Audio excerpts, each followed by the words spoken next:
Muito bem, estamos aqui para mais uma aula da nossa Escola Bíblica Dominical com a revista da CPAD.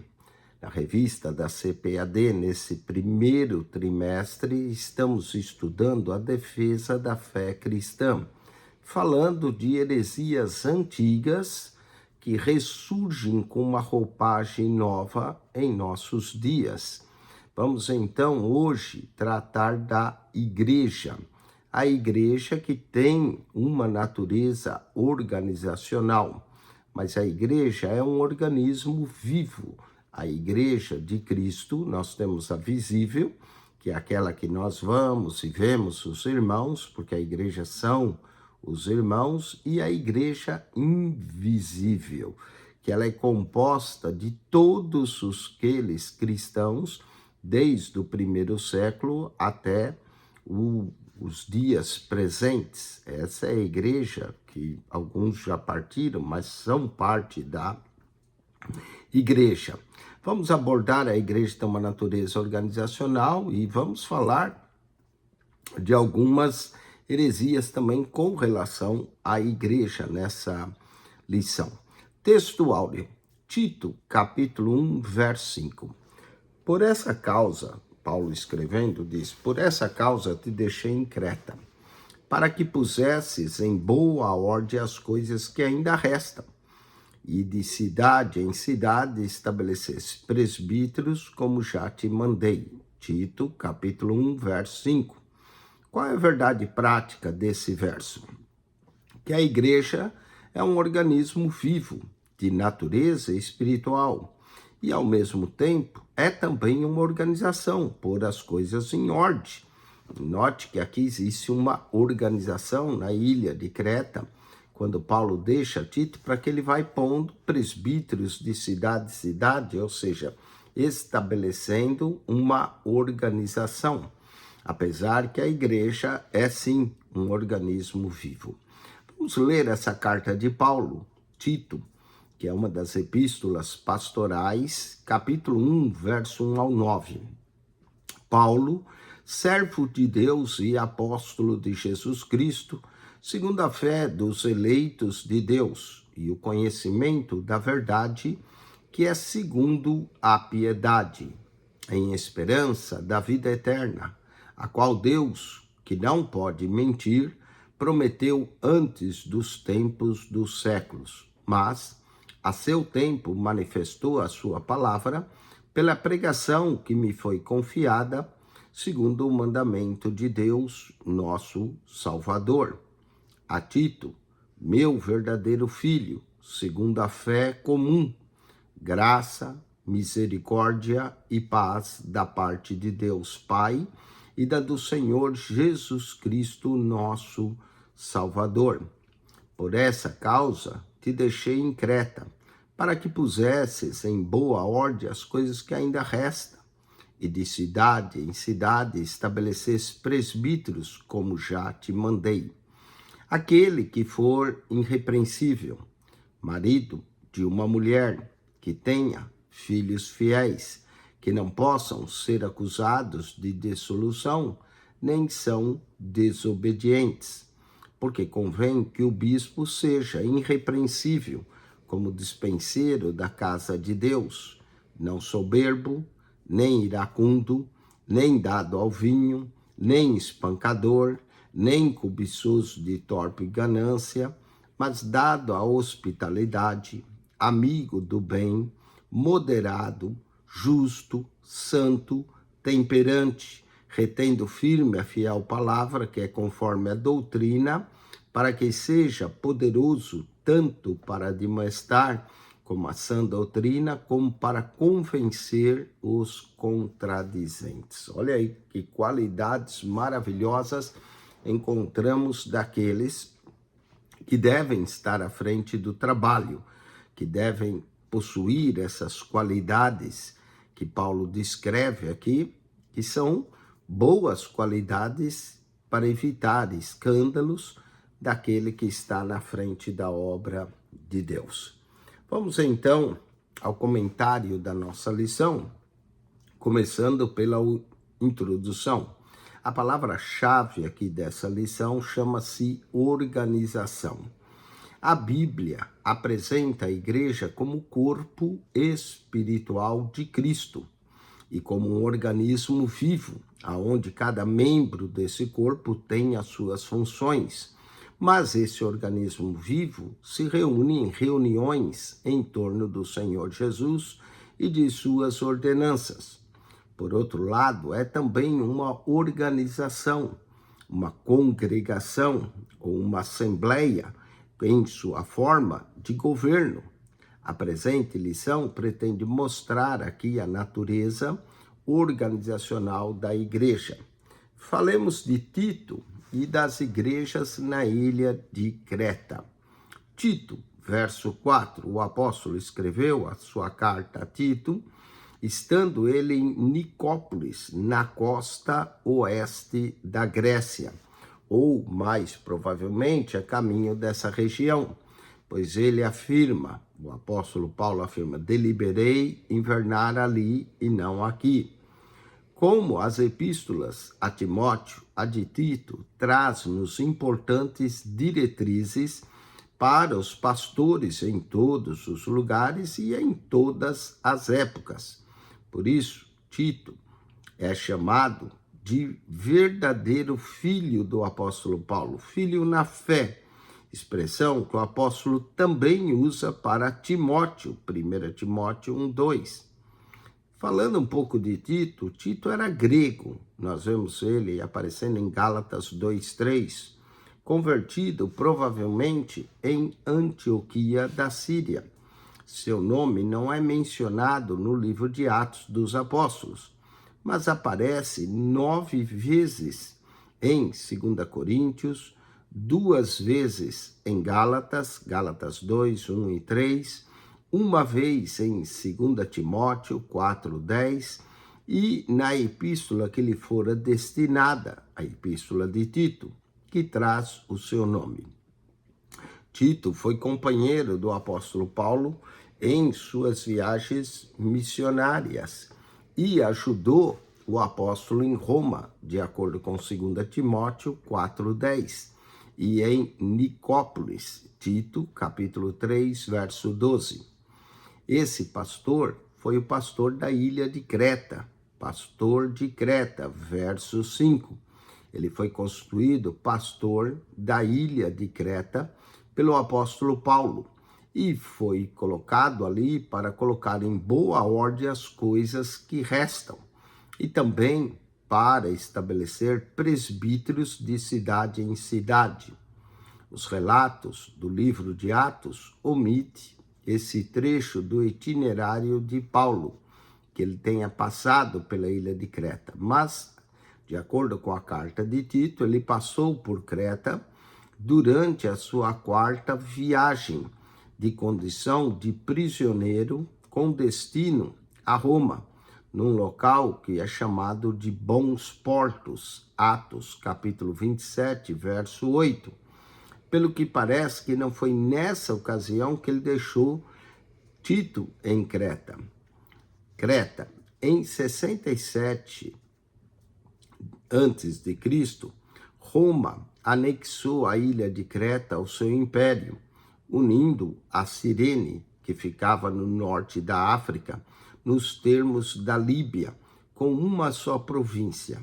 A situação espiritual de Creta era desanimadora, porque a igreja estava desorganizada e o grande descuido no comportamento daqueles crentes também nos é denunciado no capítulo 2 da Epístola de Tito.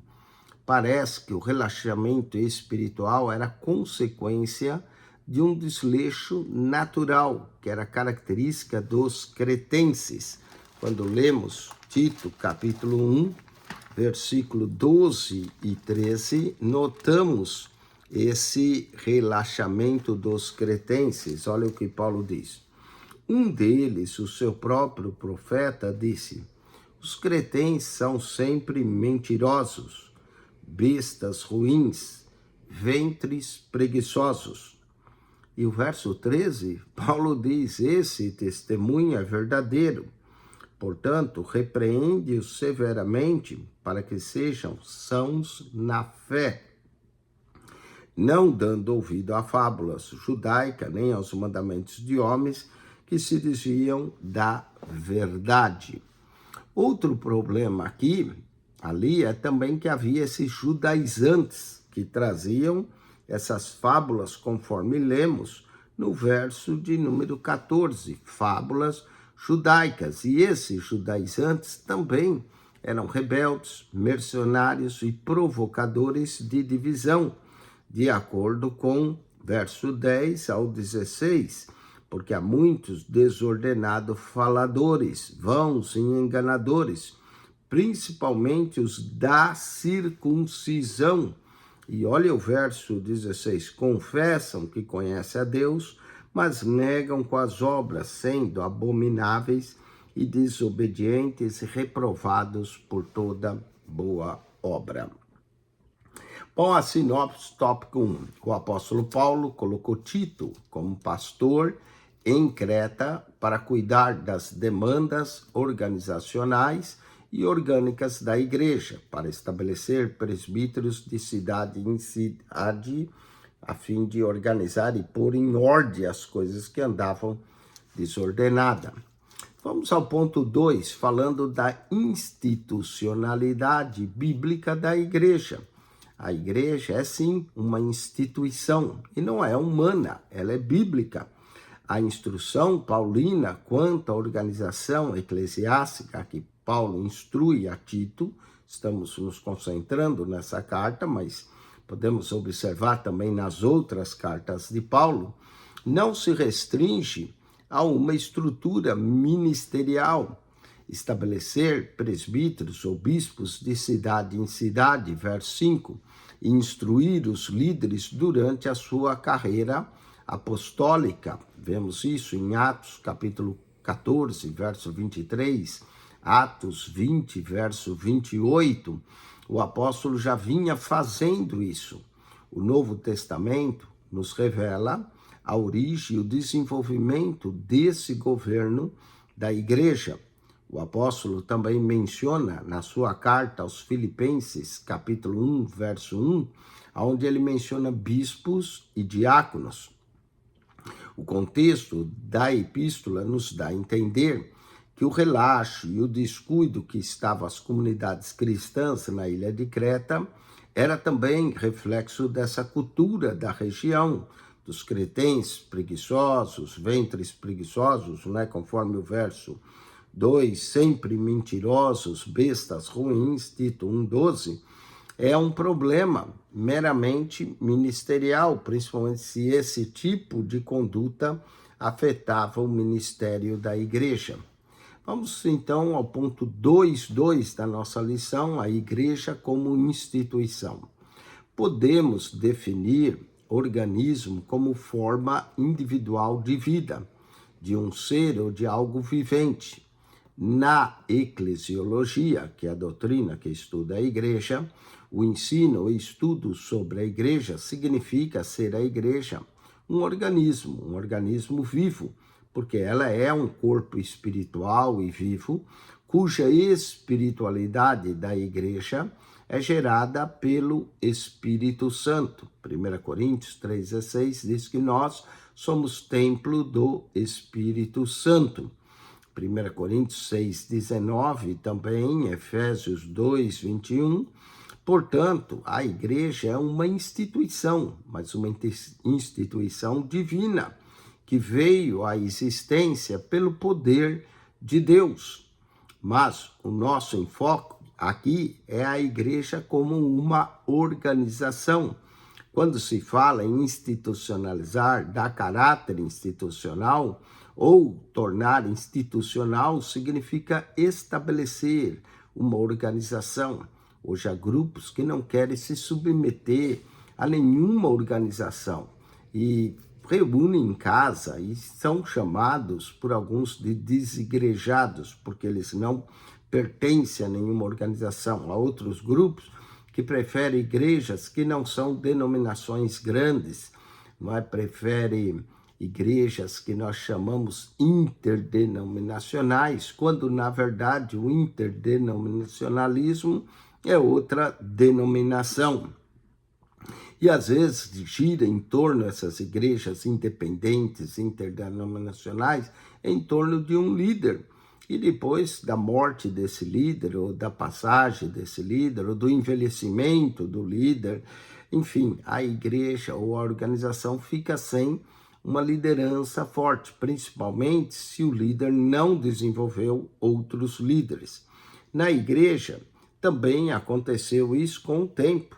Desde os dias apostólicos, o apóstolo Paulo já tinha em mente a organização da igreja e por isso deixou Tito na ilha de Creta para organizá-lo, para pôr em boa ordem. Organização. Temos no Novo Testamento alguns lampejos que nos mostram que aqueles irmãos se organizavam e segue alguns exemplos a favor também dos dias de hoje de uma organização eclesiástica. Havia local, havia horário, havia ordem no culto. 1 Coríntios 14, 26 e 40, Paulo diz, fazei tudo com ordem e decência. Reunião de ministério para consagração de presbíteros, com a imposição de mãos, segundo o contexto da própria época de uma igreja emergente, Atos 14, verso 23. Foi também realizado um concílio, Atos 15, concílio de Jerusalém, que nós diríamos que seria uma espécie de convenção para também tratar assuntos doutrinários, Atos 15, verso 6. Portanto, as igrejas dispunham de serviços sociais para atender as famílias economicamente fragilizadas, ajudavam os pobres, as viúvas. Os capítulos 8 e 9 de 2 Coríntios trata desse assunto. Romanos também, capítulo 15, verso 25 a 27. Havia também na igreja de Coríntio o que hoje chamaríamos de comissão ética. 1 Coríntios, capítulo 5, verso 2 e 5, que vão analisar o pecado de alguém. Também havia tesouraria. 1 Coríntios 16, 1, 3, se recolhia ofertas. Então, a carta de recomendação era como um documento, um recurso para garantir a origem, a identidade das pessoas. Romanos, capítulo 16, verso 1 e 2. Então, convenção, comício, departamentos organizados, são tudo, encontramos esses princípios no Novo Testamento. Vamos a sinopse, tópico 2. A igreja é uma instituição divina e que demanda uma organização institucional. Vamos ao terceiro ponto, falando da questão atual sobre organismo e organização. A ideia de que a igreja deve se restringir a um local onde as pessoas se reúnem para adorar a Deus, estudar a palavra de Deus, aprender, pregar o evangelho, orar e celebrar as ordenanças eclesiásticas como batismo, santa ceia. O que alguns não entendem é que essas atividades espirituais exigem uma organização. E hoje tem gente que é contrária a qualquer organização. A nossa atitude é mostrar aqui que a Bíblia nos apresenta a igreja, sim, como um organismo vivo e, ao mesmo tempo, também como uma organização ou uma instituição. Mas nunca devemos nos esquecer que, na verdade, somos, sim, cidadãos de duas pátrias, da pátria terrena e da pátria celestial. E isso significa que, pelo fato de sermos ainda cidadãos da pátria terrena, temos responsabilidade com as autoridades civis constituídas. Devemos honrá-los, devemos pagar impostos, de acordo com Romanos 13, devemos obedecer às organizações civis, como também às autoridades eclesiásticas. Hebreus 13, 17, o que nos faz também bons cidadãos, porque temos sim que exercer a nossa cidadania terrestre, e também a celestial, e também respeitar as autoridades eclesiásticas, como em Hebreus 3,17, obedecei a vossos pastores, para que façam isso não gemendo. E o ensino de Jesus também diz, dai a César, pois o que é de César. Ou seja, devemos pagar impostos, devemos fazer nossos impostos, declarar nossos impostos, porque isso é bíblico, Mateus 22, 21. A organização da igreja, além de ser também uma necessidade natural, é também uma exigência do Estado. Por exemplo, qualquer lugar que tem uma propriedade tem que estar corretamente registrada essa propriedade, se é como igreja, registrada nos cartórios civis, e tudo isso faz parte da nossa obrigação como cidadão. Vamos à experiência pentecostal. O movimento pentecostal moderno surgiu num contexto antidenominacionalista ou antidenominacionista, e ainda hoje há os que acreditam que tal organização ou qualquer organização ou instituição representa um problema à vida espiritual da igreja. Os primeiros pentecostais modernos, desde seus ancestrais, que vinha do movimento Holiness, conhecido também como movimento de santidade, Holiness é em inglês, não é? Que quer dizer santidade, eram como a institucionalidade da igreja, eles eram contra a igreja institucional. Por exemplo, Charles Fox Parham, aos 20 anos de idade, assumiu o pastorado de uma igreja em Eudora, Kansas, mas em 1895 ele entregou a licença de pregador local, deixando o denominacionismo para sempre, de modo que se tornou itinerante, um pastor independente até o fim da vida. Mas a igreja do período apostólico adotou um programa de funcionamento logo limiar de sua história, e foi uma bênção, pois ajudou a cumprir a sua tarefa de maneira eficaz. Atos capítulo 6, verso 1 a 7, vemos aqui a instituição de diáconos para servir as mesas. É necessário sim organizar, e por isso no movimento pentecostal, em 1914, alguns dos pioneiros entenderam que havia chegado a hora de rever o sentimento antidenominacionista de Parham, de outros líderes pentecostais que havia entre os pentecostais da santidade do movimento Holiness, e evitar um crescimento desordenado. E foi nesse contexto que foi criado o Concílio das Assembleias de Deus nos Estados Unidos, no estado de Arkansas. No Brasil também não foi diferente. Diante do avanço da obra do Brasil, era necessário também estruturar um movimento pentecostal e criar até um órgão máximo para manter a identidade, a unidade doutrinária dessas igrejas no país. Aí surgiu a CGADB, que é a Convenção Geral das Assembleias de Deus. Dessa forma, trazendo solução para as questões de ordem doméstica, interna e externa. Foi nesses ideais que os pioneiros brasileiros e suecos criaram a Convenção Geral das Assembleias de Deus em setembro de 1930, não é? Então, as Assembleias de Deus se organizaram, sim, tanto no Brasil quanto nos Estados Unidos, e se tornou uma das maiores denominações pentecostais do mundo, as Assembleias de Deus. Hoje, qualquer lugar, país que você visita, você encontra igrejas, Assembleias de Deus, graças à organização. E surgiram depois outras convenções, não é, que se desligaram da Convenção Geral, por questões até de liderança, né, e grandes líderes sempre acabam tornando outras convenções. Por exemplo, no Brasil, hoje nós temos diversas Assembleias de Deus com diversas convenções, eu posso pelo menos mencionar umas 5 convenções.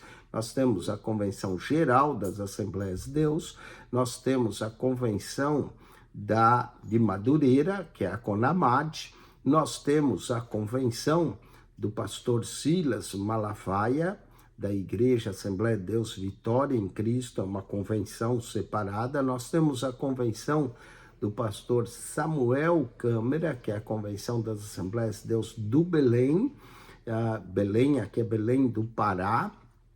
Temos também a CONIMADEB, que é a convenção dos ministros evangélicos das Assembleias de Deus do Cristo para Todos, onde o presidente pastor Gilmar Santos. Então nós temos diversas convenções das Assembleias de Deus. Inclusive aqui nesse canal nós tratamos de 5 revistas de escola dominical que pertencem a cada uma dessas convenções. Aqui estamos estudando a revista CPAD, a mais antiga, que tem revista escola dominical desde 1940, já são 85 anos de escola dominical, mas também temos a revista do Betel, onde estamos estudando o movimento pentecostal. Temos também a revista da CADB, da Convenção das Assembleias de Deus do Belém, onde estamos estudando o profeta Isaías.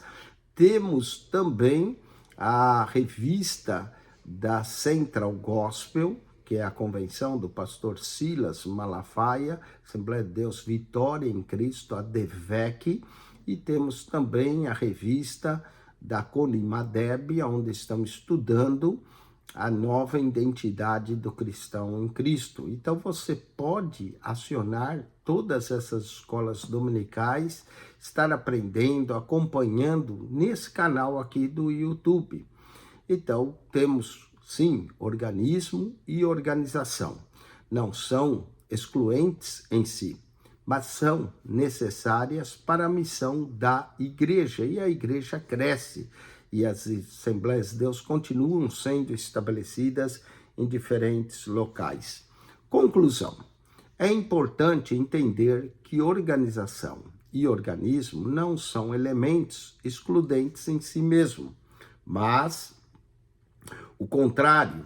Por isso ajuda ao arranjo entre muitos organismos individuais num sistema geral. A igreja é o povo de Deus, é o povo do novo concerto. É sim uma comunidade internacional, uma congregação supranacional de estrangeiros e peregrinos que somos enquanto passamos por essa terra. 1 Pedro 2,11 nos fala que somos peregrinos. E seria humanamente impossível ela cumprir a sua agenda missionária, evangelizadora, o ensino da palavra, o serviço social em nosso país e no mundo, se não houvesse uma estrutura organizacional. Somos sim a favor da organização, da instituição, mas já tem aqueles líderes que abusam do poder, da autoridade. Sim, isso sempre vai acontecer, mas nem por isso temos que tirar a organização. Devemos sim ser organizados e lembrar que os homens são temporários, eles estão só por um tempo, e se um líder é mau, Deus depois tira esse líder e vem outro que pode ser bom. Que Deus te abençoe em Cristo Jesus. Não existe líderes perfeitos, como também não existe crentes perfeitos, mas devemos sim ter boas qualidades como líderes, sermos homens espirituais, obedientes, exemplo de submissão, de amor a Deus, para ser exemplo para a Igreja de Cristo. Lembre-se que a igreja e as convenções pertencem tudo a Cristo. Vamos à revisão do conteúdo da nossa lição. Primeiro, por que a situação espiritual de Creta era desanimadora? Vamos à resposta. A situação espiritual de Creta era desanimadora porque a igreja estava desorganizada, e o grande descuido também no comportamento daqueles crentes é nos denunciado no capítulo 2 da carta a Tito. Vamos à segunda pergunta. O que dá a entender o contexto da epístola de Tito? Vamos à resposta. O contexto da epístola de Tito dá a entender que o relaxo e o descuido em que estavam as comunidades cristãs da ilha de Creta era um reflexo da cultura da região. Tito, capítulo 1, verso 12. Vamos à terceira pergunta. Cite 3 exemplos bíblicos em favor da organização eclesiástica. Bom, vamos lá. Havia local, havia horário e havia ordem no culto. Podemos ler sobre isso 1 Coríntios 14, 26 e 40.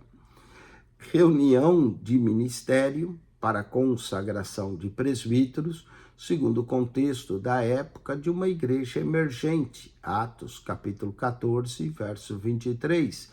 E também lemos que foi realizado um concílio em Jerusalém, Atos capítulo 15, que vemos que compara as nossas convenções para tratar de assuntos doutrinários, Atos 15, verso 6.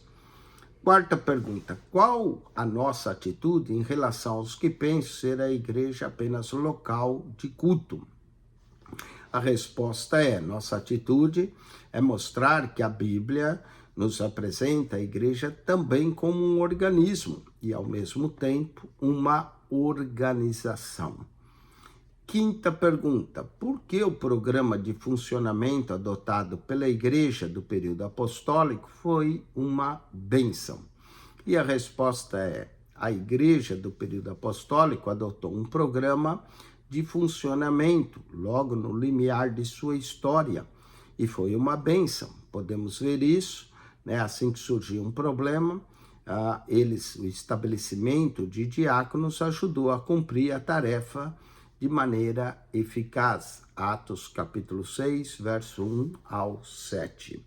Com isso, nós concluímos mais uma lição, a lição 12 da nossa revista CPAD. Só falta uma, lição 13, que iremos concluir a semana que vem, onde falaremos de perseverando na fé em Cristo. Aquele que perseverar até o fim, esse será salvo. Por isso é necessário perseverar até o fim na fé em Cristo. E que as organizações, como nós dissemos, e as denominações, nunca venham a ser impedimento para ninguém entrar no céu. Infelizmente, alguns que às vezes não tiveram oportunidade na organização se decepcionam, saem, alguns perdem a fé, porque tiram os olhos de Cristo e começam a olhar para os homens. Não olhe para os homens. Lembre Hebreus 12, 2. Olhando firmemente para Jesus, o autor e consumador da nossa fé. Que Deus te abençoe em Cristo Jesus. Aqui quem esteve convosco mais uma vez, pastor Eugênio Piacentini. Acione o nosso canal no YouTube, PR Eugênio Piacentini, PR Eugênio Piacentini, o canal da Bíblia. Ao entrar no canal, clique naquela foto redonda, vai aparecer um menu.